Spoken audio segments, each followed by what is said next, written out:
Hello students, good morning. आज हम sound chapter पढ़ेंगे। Sound, okay. साउंड मीन्स जो अपन बात कर रहे हैं, जो आवाज है वो कैसे जनरेट होती है और इसका प्रोपेगेशन कैसे होता है, मतलब एक जगह से दूसरी जगह कैसे पहुंचती है। जैसे देखो स्टूडेंट्स, अपन जैसे कोई स्केल है, स्केल को क्या करते हैं अपन कहीं पे ठोकते हैं, ठीक है। अपन सबसे पहले देखते हैं, ये देख रहे हैं कि हाउ साउंड जनरेट। पहले देखते हैं अपन हाउ साउंड इज जनरेटेड और हाउ साउंड इज प्रोड्यूस्ड। कैसे प्रोड्यूस होती है साउंड। एक स्केल लो और स्केल को ऐसे वाइब्रेट कर दो, ऐसे मार दो, तो स्केल में क्या होगा, वाइब्रेशन होगा। स्केल में वाइब्रेशन होगा, वो वाइब्रेशन के कारण जो साउंड है वो हमारे पास पहुंचेगी। देखो फर्स्ट स्केल, मेटलिक स्केल, ठीक है, जो लंबी वाली रहती है, किसकी स्केल, लोहे की या मेटल की स्केल रहती है। स्केल में वाइब्रेशन होता है, या स्केल को क्या करते हैं अपन, वाइब्रेट। एक ही बात है, वाइब्रेट करेंगे। ऐसे सेकेंड, एक स्ट्रिंग ले सकते हैं अपन, टेक ए स्ट्रिंग, दो जगह बंधा हुआ है, ये मेटलिक स्ट्रिंग है, इसको ऐसे करके खींच के छोड़ दो, ठीक है। मेटलिक स्ट्रिंग होना चाहिए, बहुत पतला तार ले लो, ठीक है, उसको ऐसा खींच के छोड़ दो, मेटलिक स्ट्रिंग।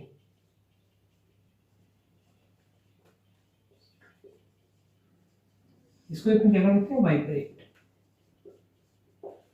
तो इसमें जो वाइब्रेशन होती है, due to this vibration sound is produced, ठीक है। तो अपन पहला कंक्लूजन ये निकाले कि sound is produced due to vibration, ठीक है। मींस इसका कंक्लूजन क्या हो गया, कंक्लूजन अपनाया,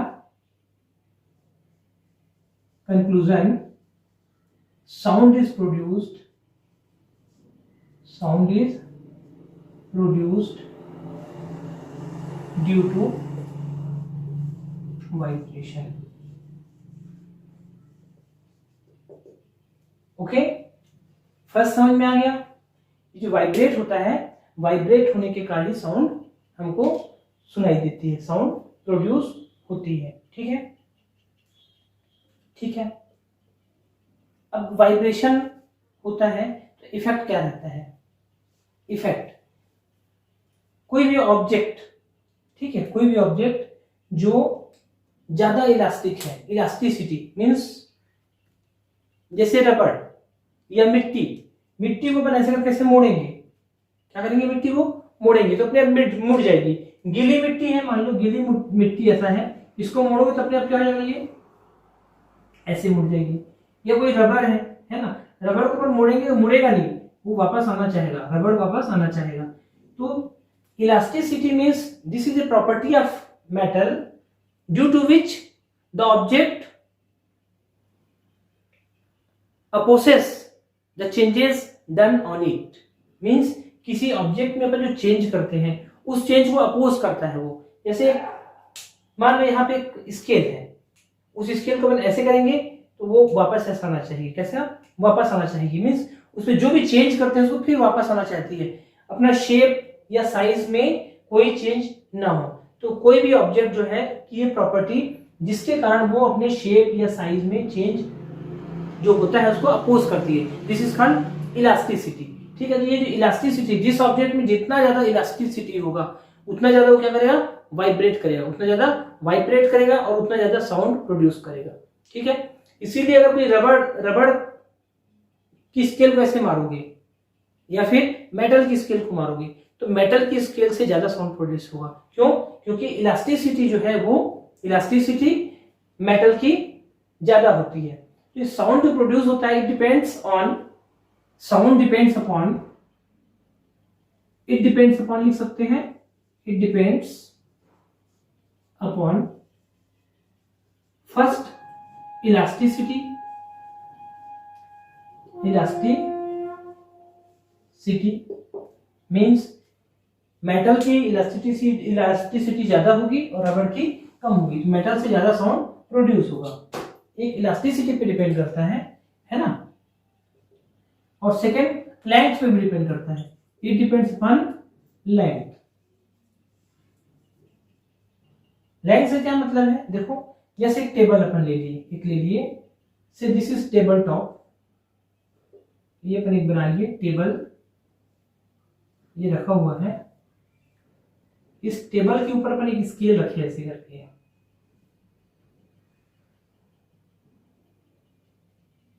लुक हियर, ये स्केल रख दिए। तो स्केल का छोटा पोर्शन अगर बाहर है, केवल इतना पोर्शन स्केल का बाहर है और बाकी पोर्शन अंदर छोटा सा, अब इसको बीट करेंगे छोटे से पोर्शन को, तब साउंड देखो, स्केल को और बाहर बड़ा कर लो, और बड़ा पोर्शन अपन यहां तक निकालिए स्केल का, अब बीट करो, अब साउंड देखो और बड़ा निकालिए स्केल का मैक्सिमम पोर्शन, अगेन अब बीट करो, साउंड करो, हर बार इसकी साउंड डिफरेंट आएगी, हर बार इसकी साउंड डिफरेंट आएगी, ठीक है। तो ये जो लेंथ रहती है किसी भी ऑब्जेक्ट की, उस लेंथ पे भी डिपेंड करता है। मींस सेम कोई ऑब्जेक्ट है, उसको अपन एक छोटा डिस्टेंस में अपन ऐसे खींच के वाइब्रेट करेंगे तो अलग साउंड आएगा, और इसको अगर बड़ी लेंथ ले लिए, इसको खींच के वाइब्रेट करेंगे तो इसकी साउंड अलग आएगी, ठीक है। तो हमको क्या समझ में आया, sound it depends upon elasticity of object, second length of object, ठीक है। तो साउंड का अपन समझ गए कि वाइब्रेशन के कारण साउंड जो है वो जनरेट होती है, साउंड प्रोड्यूस होती है ड्यू टू वाइब्रेशन, ये फर्स्ट इंपॉर्टेंट पॉइंट है, इसको नोट करेंगे, due to vibration, okay. Sound is produce due to vibration, vibration के कारण साउंड प्रोड्यूस होती है, और डिपेंड किस पे करती है, इलास्टिसिटी एंड लेंथ पे, ठीक है। अच्छा, अब साउंड प्रोड्यूस हो गई, प्रोड्यूस होने के बाद नेक्स्ट अपन को देखना है कि साउंड आती कैसे। ये जो साउंड का प्रोड्यूस होना हो गया, मींस साउंड प्रोड्यूस हो गई, जहां पे वाइब्रेट हुआ वहां पे साउंड प्रोड्यूस हो गई। अब हमारे तरफ आती कैसे है साउंड, तो साउंड आती कैसे है, देखो जब से एक फॉर्क है, इसको अपन क्या किए, ऐसे बीट किए, बीट करने के कारण क्या हो रहा है, ये वाइब्रेशन हो रहा है। वाइब्रेशन मींस ये जो ऑब्जेक्ट है एक बार इधर जा रहा है और एक बार इधर जा रहा है, ऐसे ऐसे वाइब्रेट हो रहा है, ठीक है। ये वाइब्रेशन, इस वाइब्रेशन के कारण ही साउंड प्रोड्यूस हो रही है। अब ये साउंड हमारे पास कहां पे आएगी, कैसे आएगी, से ऑब्जर्वर इज स्टैंडिंग हियर, से ओके, यहां तक हमको साउंड सुनना है इसकी। तो साउंड कैसी आएगी, आप लोग देखो स्टूडेंट्स, ये वाइब्रेट हो रही है, तो जब ये एक बार जाएगा इस डायरेक्शन में, इसको समझना, इस डायरेक्शन में, मींस ये टर्म जब वाइब्रेट हो रहा है तो जब इस डायरेक्शन में गया मतलब अपने पास गया, तो इस समय क्या होगा, ये जो एयर है, यहां पे एयर है ना, ये एयर कंप्रेस होगी, एयर ऐसे जैसे गया तो ये पोर्शन एयर का क्या हुआ, कंप्रेस हुआ, एक कंप्रेशन आया, क्या आया, कंप्रेशन, ऐसे करके एयर दबी, फिर ये वापस ऐसे करके अपने मीन पोजीशन पे आएगा, और फिर वापस जब वापस गया तो अब एयर के पास ज्यादा जगह होगी, तो एयर क्या हो जाएगी, एक्सपेंड हो जाएगी, मींस ये बार बार ऐसे हो रहा है, वाइब्रेट कर रहा है। तो जब इस तरफ जा रहा है मतलब कंप्रेशन हो रहा है, और इस तरफ जा रहा है तब इसको रेयरफेक्शन बोलते हैं, रेयरफेक्शन हो रहा है, बार बार कंप्रेशन एंड रेयरफेक्शन, ये पास पास कंप्रेशन फिर रेयरफेक्शन, फिर कंप्रेशन और ये रेयरफेक्शन, ये दूर हो गया, फिर कंप्रेस हुआ, फिर दूर हो गया, फिर कंप्रेस हुआ, फिर दूर हो गया, फिर कंप्रेशन एंड फिर रेयरफेक्शन, ये अगेन एंड अगेन होता है इसमें। जितने बार इधर जाएगा उतने बार कंप्रेशन, जितने बार वापस आएगा उतने बार रेयरफेक्शन। तो ये कंप्रेशन और रेयरफेक्शन के कारण ही, मतलब ऐसा बोल सकते हो कि ऐसा जैसे ही मारे है ना, कि पार्टिकल कंप्रेस हुआ और फिर पार्टिकल कंप्रेस होने के बाद फिर ऐसा रेयरफेक्शन हुआ, ऐसा हुआ। तो ये अपनी एनर्जी इसको दिए, ये एनर्जी अपने दिए, ये एनर्जी जो है एनर्जी ट्रांसफॉर्म हो रही है, एनर्जी जो है ट्रांसफर्ड हो रही है, एनर्जी ट्रांसमिशन बोल सकते हैं,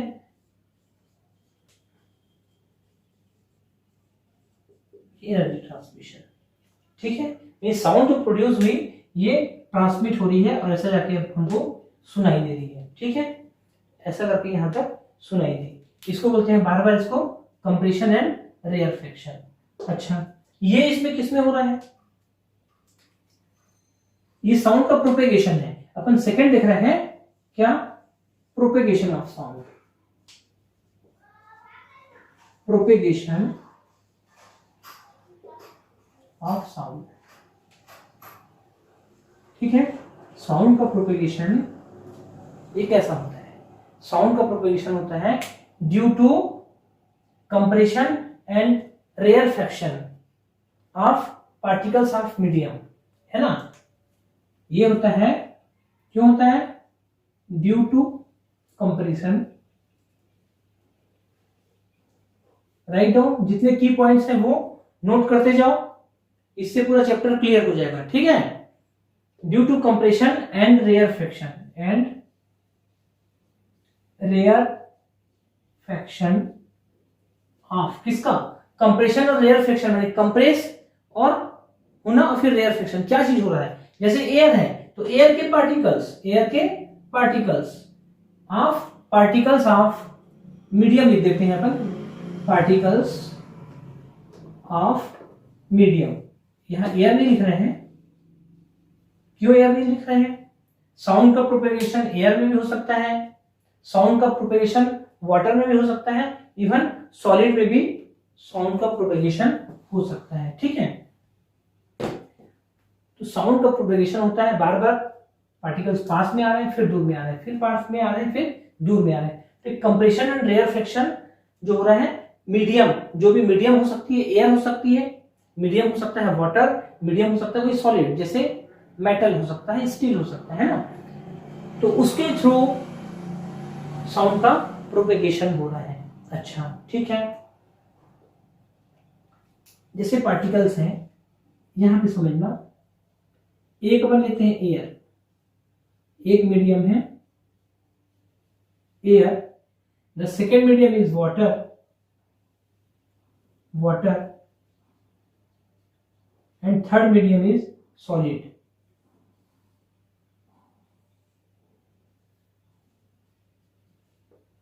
ओके, एयर में जो पार्टिकल्स होते हैं ऐसे दूर दूर होते हैं, means air particles have much distance between them. If you look at liquid or water, it has closer, the particles are closer in liquid. Now you can see ये लिक्विड में पार्टिकल्स पास हैं, लिक्विड में particles पास हैं, और जो solid होते हैं इसमें और पास होते हैं, जो पार्टिकल्स होते हैं very closer, particles are very closer.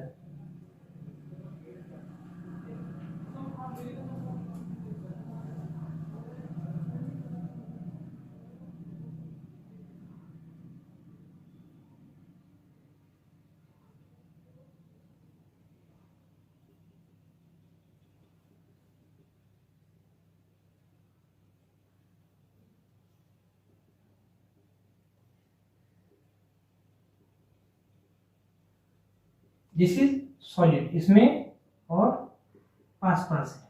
ठीक है, अब देखो ये सेम प्रोसेस होगी, मींस साउंड का प्रोपेगेशन होगा एयर में, वाटर में और सॉलिड में।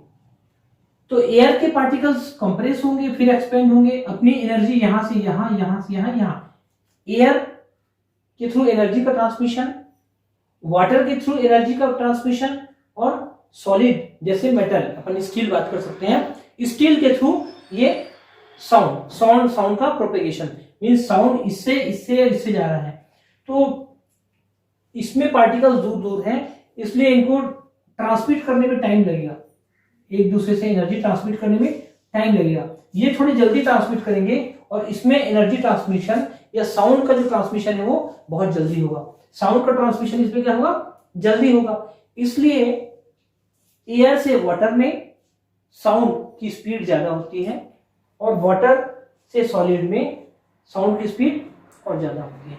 ठीक है, तो साउंड की जो स्पीड है वो किस पे डिपेंड करती है, मीडियम क्या है, किस मीडियम में है, किस मीडियम में है।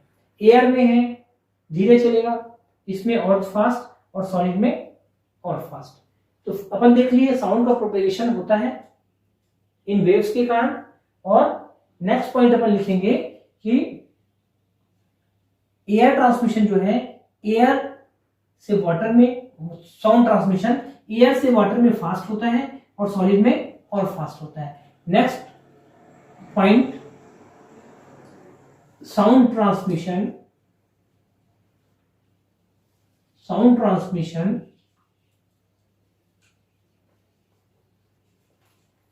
is faster in liquid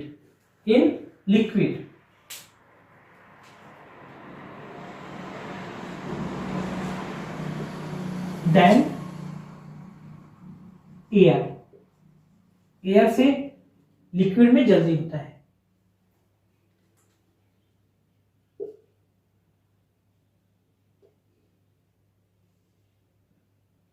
and solid में फास्ट होता है किससे, वाटर में। वाटर से कंपेयर करेंगे तो सॉलिड में और फास्ट होगा। And faster in solid, and faster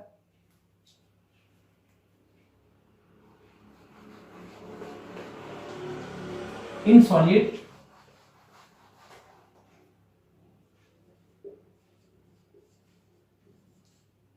with compare to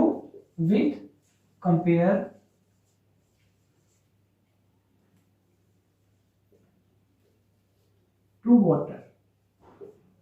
okay, means हमको ये समझ में आ गया कि जो साउंड का प्रोपेगेशन है वो किसमें रहता है, एयर में सबसे कम, उससे ज्यादा वाटर में, और सॉलिड में सबसे ज्यादा फास्ट होता है। ओके,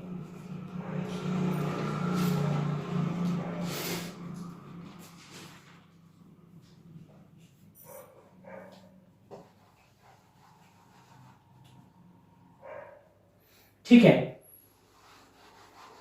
नाउ हम देख रहे हैं जो वेव्स होती हैं, मींस साउंड का प्रोपेगेशन हो रहा है वो वेव्स के थ्रू होता है। वेव्स दो प्रकार की वेव्स होती हैं, एक लॉन्गिट्यूडनल वेव्स एंड दूसरा transversal waves. There are two types of waves, types of waves. First longitudinal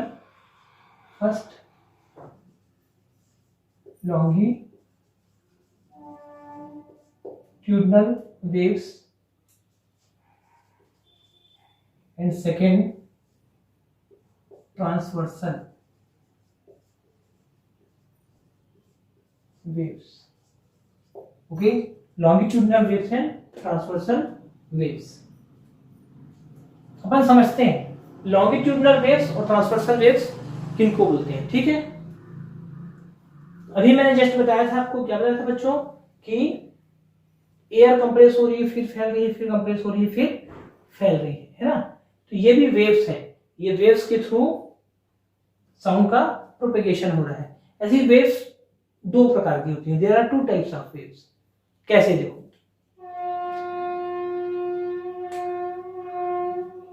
first मैंने अभी आपको बताया कि जैसे कि स्प्रिंग ले लो, चलो अपन ले लेते हैं कि स्प्रिंग, यहां पे एक स्प्रिंग ले लिए,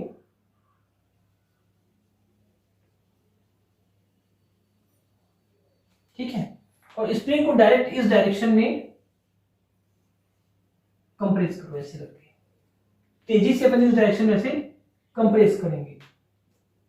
ठीक है, तो ये क्या होगा, ऐसे अपन कंप्रेस करेंगे तो ये ऐसे करके इधर जाएंगे, इस डायरेक्शन में, ऐसा मीन्स इसके जो पार्टिकल्स हैं वो इस डायरेक्शन में ऐसा वाइब्रेट करेंगे।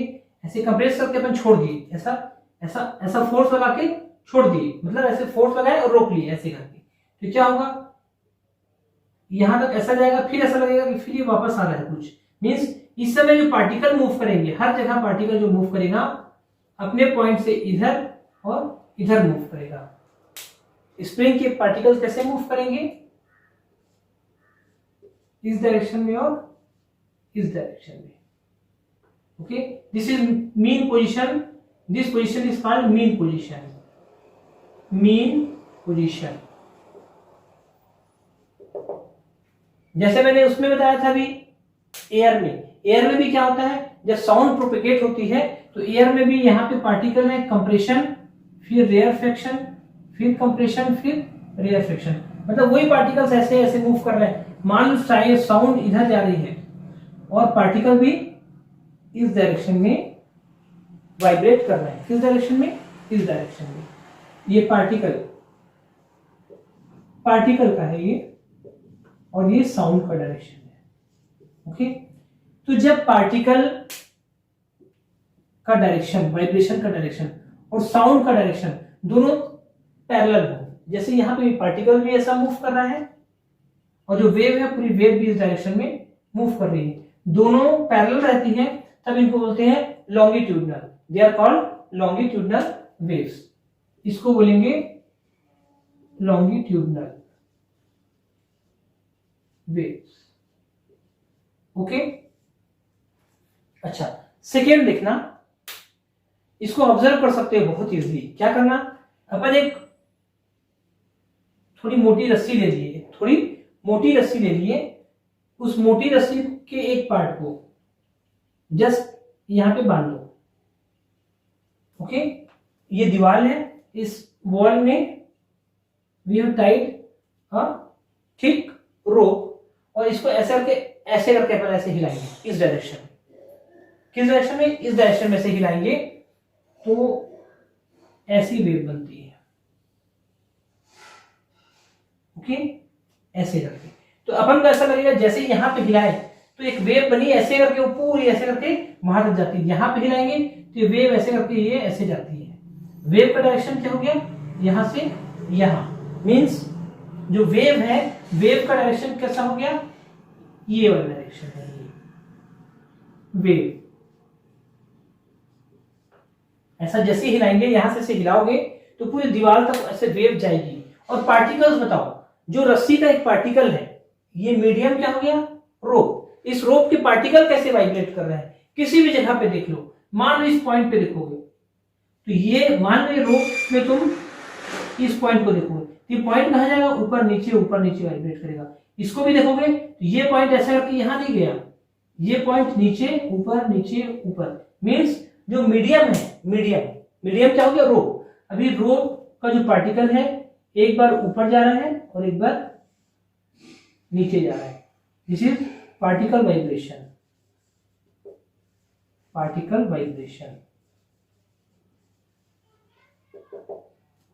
Okay, this is particle vibration. जबकि वेव इधर जा रही है और पार्टिकल का वाइब्रेशन क्या हो रहा है, अप डाउन। ठीक है, तो इसमें जब पार्टिकल का वाइब्रेशन जो है वेव के डायरेक्शन से परपेंडिकुलर हो, यहां पे परपेंडिकुलर है, तो इसको बोलते हैं अपन transversal waves. This are called transversal waves. ठीक है, तो दोनों वेव्स समझ में आ गई।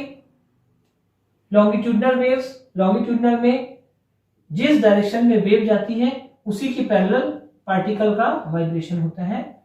और ये जो वेव है, ये वाली wave means transversal wave. Transversal wave में ऐसा ऊपर नीचे होगा पार्टिकल का वाइब्रेशन, जबकि वेव जाएगी आगे।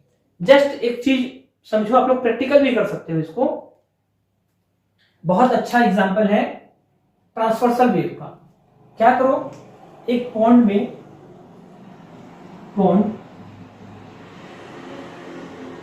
एक पत्थर डाल, जैसे पत्थर यहां पे डाल दो। ठीक है, तो पत्थर अपन डालते हैं जैसे पॉन्ड में, तो लहर बनती है ऐसे ऐसे ऐसे।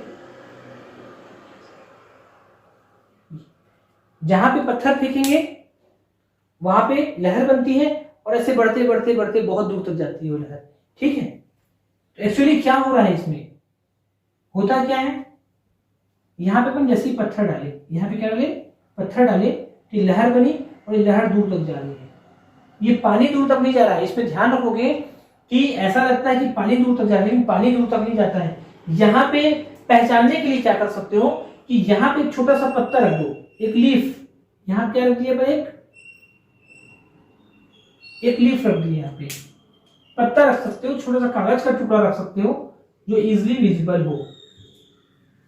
से देयर इज ए लीफ, यहाँ पे एक लीफ है, ठीक है। अपन पत्थर डाले तो लीफ अपने जगह में ऊपर नीचे होगी केवल, वो लीफ इसके साथ नहीं आगे बढ़ रही है, वेव ऐसे बढ़ रही है, वेव इधर बढ़ रही है, लेकिन लीफ अपने जगह में ऊपर नीचे होगी, है ना। तो लीफ अपनी जगह ऊपर नीचे हो रही है, means all the particles of water are vibrating in vertical diagonal, means ऐसा, इस डायरेक्शन में सारे जो पार्टिकल्स हैं किसके, वाटर के, they are vibrating in this direction vertical. जबकि वेव का प्रोपेगेशन क्या हो रहा है, वेव इधर जा रही है, दिस इज वेव प्रोपेगेशन।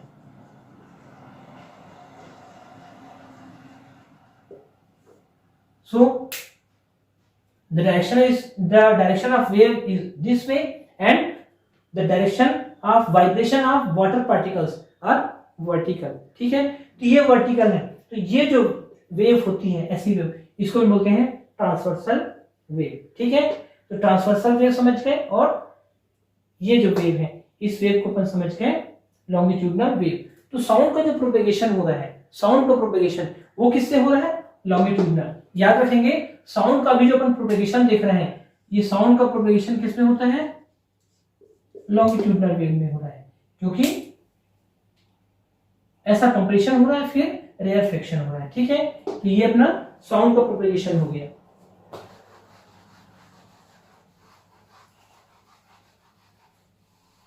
ठीक है, we have learn longitudinal waves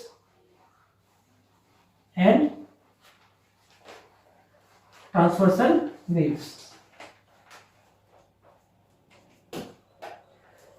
अब अपन को समझना है वेव के क्या क्या पार्ट्स होते हैं। जो वेव एक होती है, वेव से ये वेव है,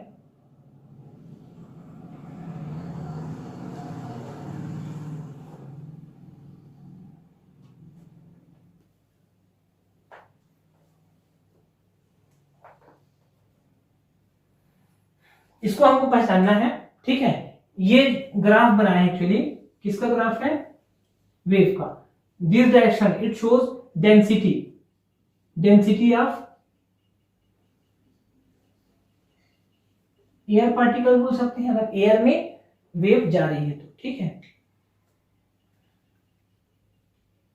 कंप्रेस होगी, मतलब ये कंप्रेशन है और ये रेयरफेक्शन है। जब कंप्रेस होगा तो डेंसिटी बढ़ेगी, जब भी कंप्रेशन होगा तो डेंसिटी बढ़ेगी, और जब कंप्रेशन कम हो जाएगा, नॉर्मल हो गया और फिर अपोजिट गया तो डेंसिटी कम होगी, ठीक है। जब मैक्सिमम कंप्रेशन होता है, ये this is known as crest, इसको नोट करेंगे, this is known as CREST, crest. और जब सबसे ज्यादा कंप्रेशन होता है, सबसे ज्यादा रेयरफेक्शन होता है, फैलती है ना, तो इसको बोलते हैं दिस वन, रेयरफेक्शन के समय थ्रो, ओके। और पार्ट्स के नाम हमको याद रखना है, this is crest, this is trough, और दो कंप्रेशन, दिस वन के बीच का जो डिस्टेंस है, ये इसे बोलते हैं wavelength lambda, this is known as wavelength lambda, this is wavelength,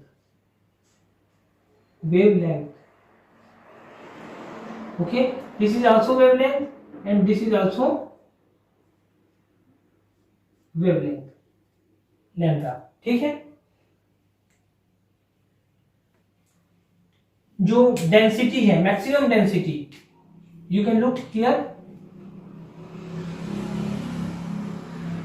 this is called A amplitude, this is called A amplitude, ठीक है। हमको क्या क्या वर्ड समझना है,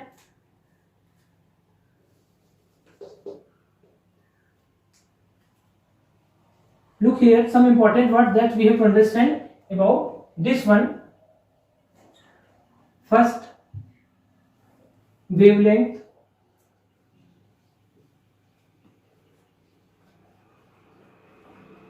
ठीक है।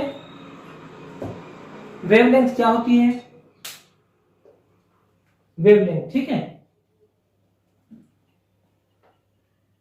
The distance between two consecutive compression और टू consecutive rarefaction, या तो दो कंप्रेशन या दो रेयरफेक्शन के बीच जो डिस्टेंस है ना, इसको बोलते हैं वेवलेंथ, ठीक है। This is called wavelength and this is denoted by lambda, this one, okay, ठीक है।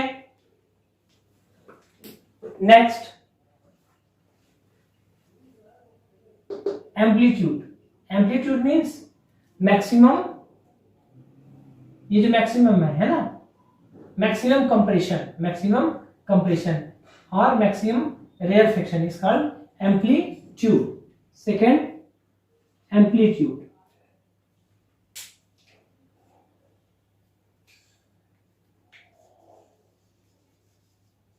Amplitude, you will easily get all these things in book, ये कोई प्रॉब्लम नहीं है, समझना है अपन को एग्जैक्टली ये होता क्या है, ठीक है, ये तो बुक में मिल जाती है।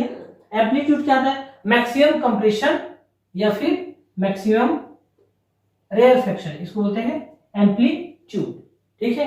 एम्पलीट्यूड के बाद time interval T, okay. T क्या है? T is very important, you should know T, ठीक है। इनके बीच में जो टाइम आता है मींस एक ये है मैक्सिमम कंप्रेशन और ये दूसरा मैक्सिमम कंप्रेशन, इन दोनों के बीच में जो टाइम है मींस एक बार इस जगह में कंप्रेशन आया, फिर रेयरफेक्शन आया, फिर कंप्रेशन आया, तो दो कंसेक्यूटिव कंप्रेशन के बीच में जितना समय लगता है मींस जितने सेकेंड के बाद फिर से कंप्रेशन आएगा सेम पोजीशन, तो उसको बोलेंगे time interval T, okay. Means the time through which, एक टाइम में व्हेन टू कंसेक्यूटिव कंप्रेशंस और टू कंसेक्यूटिव रेयरफेक्शन पासेस, ठीक है। दो कंसेक्यूटिव कंप्रेशन या दो कंसेक्यूटिव रेयरफेक्शन जितने समय में पास होते हैं, है ना, एक के बाद एक नेक्स्ट आया, तो उसको क्या बोलेंगे? टाइम इंटरवल टी, ठीक है। मींस कंप्रेशन हुआ, मान लो एक कंप्रेशन हुआ 1 सेकेंड में इस जगह में, फिर यहां पे रेयरफेक्शन हुआ, फिर कंप्रेशन हुआ, दोबारा कंप्रेशन हुआ 1.02 सेकेंड में, तो जो 0.02 सेकेंड है इसको बोलेंगे टी, टाइम इंटरवल, ठीक है। टाइम इंटरवल मींस यहां से यहां जाने में जो समय लगता है इसको बोलते हैं, इस टाइम बोलते हैं टाइम इंटरवल, और इसका यूनिट क्या है? सेकेंड, ठीक है। टाइम इंटरवल क्लियर हो गया, ठीक है। Next frequency, fourth frequency,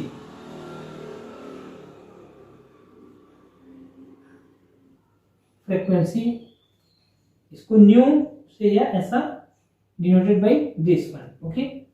frequency, frequency means general है, कितने बार, है ना, जैसा अपन देखे हैं फ्रीक्वेंसी, हर चीज की फ्रीक्वेंसी रहती है, तो एक सेकेंड में जितने बार कंप्रेशन होगा या जितने बार रेयरफेक्शन होगा, है ना, number of times a compression और rarefaction is observed in 1 second, एक सेकेंड में, है ना, एक सेकेंड में जितने बार कंप्रेशन होगा या जितने बार रेयरफेक्शन होगा।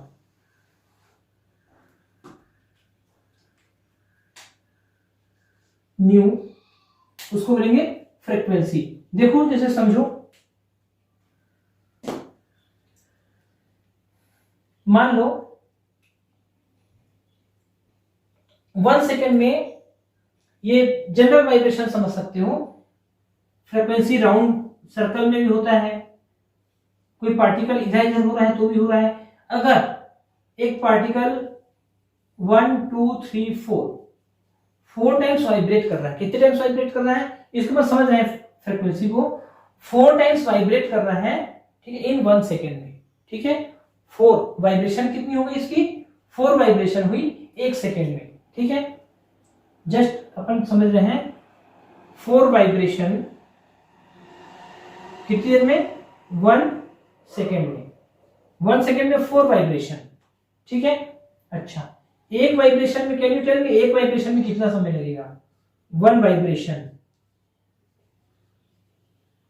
1/4 सेकेंड।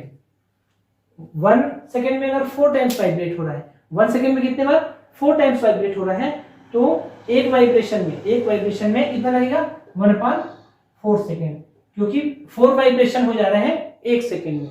ठीक है, तो एक वाइब्रेशन कितने में होगा, 1/4 सेकेंड। सेम थिंग है, और एक वाइब्रेशन जो होता है, एक वाइब्रेशन का समय क्या होता है, टी, टाइम इंटरवल। ठीक है, और how many times vibration means frequency और वाइब्रेशन एक दूसरे के अपोजिट होते हैं, मींस यू कैन से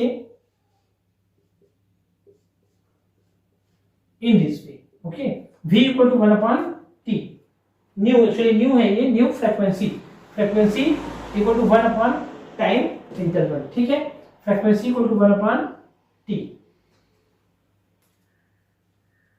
अपन इसमें क्या क्या पढ़ लिए, वेवलेंथ, लैम्डा, इनके बीच का डिफरेंस जो है, एम्पलीट्यूड, मैक्सिमम कंप्रेशन या maximum rarefaction, time interval means 2 consecutive rarefaction और 2 कॉन्सिक्यूटिव कंप्रेशन, इनके बीच में जो टाइम लगता है, जितने समय में ये कॉन्सिक्यूटिव कंप्रेशन या रेयरफेक्शन होते हैं, that is known as time interval. And frequency, जितने बार 1 सेकेंड में जितने बार कंप्रेशन आएंगे या जितने बार रेयरफेक्शन आएंगे, that is known as frequency. Frequency equal to 1/t होता है, फ्रीक्वेंसी इक्वल टू 1/t। अब हमको देखना है स्पीड, इसकी स्पीड, वेरी इंपॉर्टेंट, स्पीड क्या होगी। ठीक है, अब देखो स्पीड क्या होगी, मतलब 1 सेकंड में कितना जाएगा, 1 सेकंड में कितने आगे जाएगी, 1 सेकंड में कितने आगे जाएगी। हमको ये समझ में आ रहा है कि यहां से यहां तक, ये है ना, इस डिस्टेंस को अपन क्या बोलते हैं, वेवलेंथ, लैम्डा। ठीक है, लैम्डा, ये कितने समय में जाता है, T. Look here, time interval T में कहां से कहां आगे बढ़ रही है, ये एक राउंड लगाने में जितना समय लग रहा है वो टाइम इंटरवल टी है ना, ये एक टी टाइम में, तो 1 सेकेंड में कितना जाएगा। ठीक है, 1 सेकेंड में जाएगा ये, इसकी फ्रीक्वेंसी जितने बार ये फ्रीक्वेंट हो जाए, 1 सेकेंड में ये मान लो ऐसा 10 वेवलेंथ चला गया, तो क्या हो जाएगा, 10 इंटू लैम्डा। तो अपन इसको लिखेंगे speed equal to, look here, frequency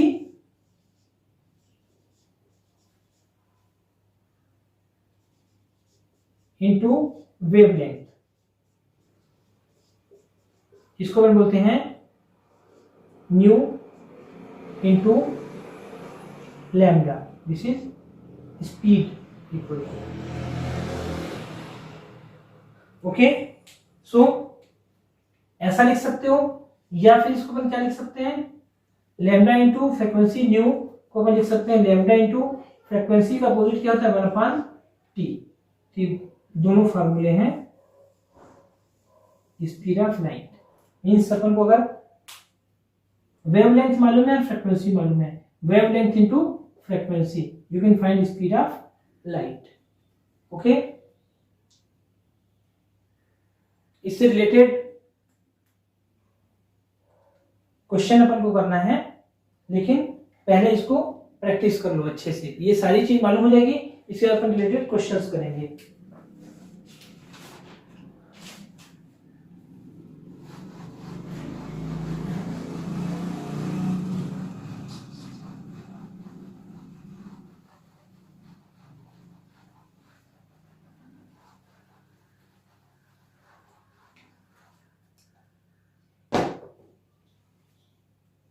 एक question, right question,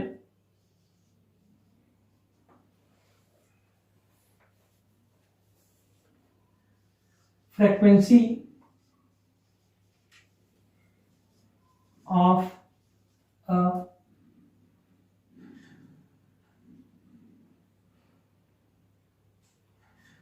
wave is 40,000 and wavelength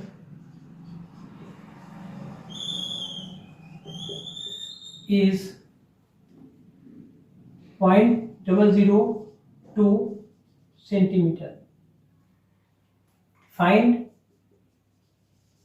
speed of the wave.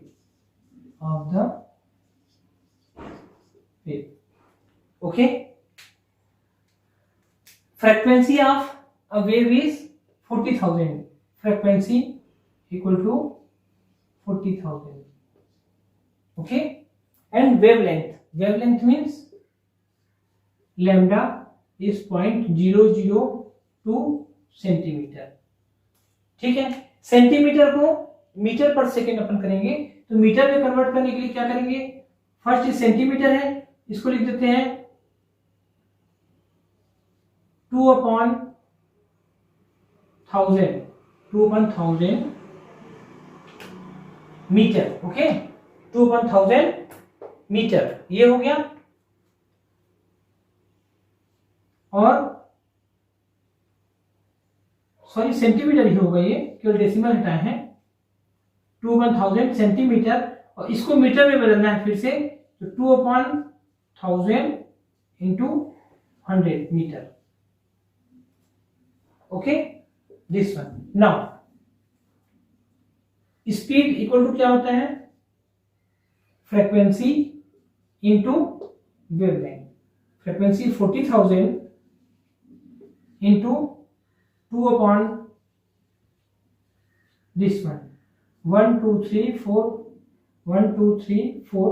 Okay, 4 टू जा 8 upon 10, 8 upon 10 that is 0.8 metre पर सेकेंड.